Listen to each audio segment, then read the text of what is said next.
যখন এক সাহাবী রাগের মাথায় নিজের স্ত্রীকে বললেন, তুমি আমার ওপর আমার মায়ের পিঠের মতো, তখন সেই স্ত্রী এমনভাবে আল্লাহর কাছে অভিযোগ করলেন যে আল্লাহ নিজেই তার ব্যাপারে কুরআনের আয়াত নাজিল করলেন। এ ঘটনা ঘটেছিল মদিনা মুনাওয়ারায়।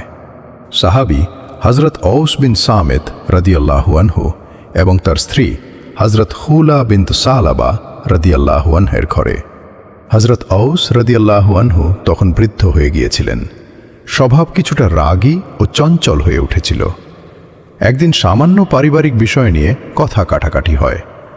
রাগ চরমে পৌঁছালে তার মুখ দিয়ে বের হয়ে যায় জাহেলিয়াত যুগের ভয়ঙ্কর একটি বাক্য। তিনি বলেন, তুমি আমার উপর আমার মায়ের পিঠের মতো। জাহেলিয়াত যুগে এই প্রথাকে বলা হতো জিহার। এতে স্ত্রী না স্বামীর স্ত্রী থাকত, না তাকে তালাক দেওয়া হতো। ফলে সে অন্য কোথাও বিয়ে করতেও পারত না, অর্থাৎ সে ঝুলন্ত অবস্থায় পড়ে থাকত। হযরত খাউলা রাদিয়াল্লাহু আনহা সাথে সাথে নবী মুহাম্মদ সাল্লাল্লাহু আলাইহি ওয়াসাল্লামের কাছে উপস্থিত হলেন।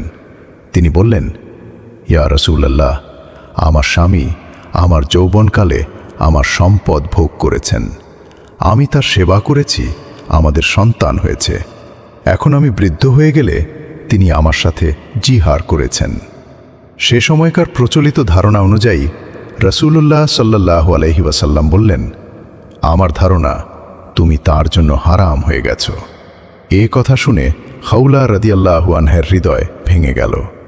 তিনি আবার বললেন, ইয়া রাসূলুল্লাহ, তিনি জিহারের শব্দ বলেছেন, কিন্তু তালাক দেননি।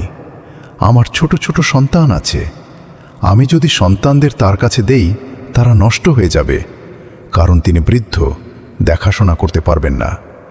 আর যদি আমি সন্তানদের নিজের কাছে রাখি তারা অনাহারে মারা যাবে, কারণ আমার কোনো উপার্জনের ব্যবস্থা নেই।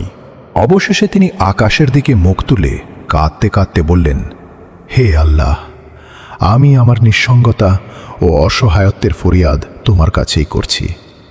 আমার উপর যে বিপদ এসেছে তার অভিযোগ তোমার কাছেই জানাচ্ছি। তিনি তখনও সেখানে উপস্থিত ছিলেন। হঠাৎ রাসূলুল্লাহ সাল্লাল্লাহু আলাইহি ওয়াসাল্লামের উপর ওহীর অবস্থা নেমে এলো।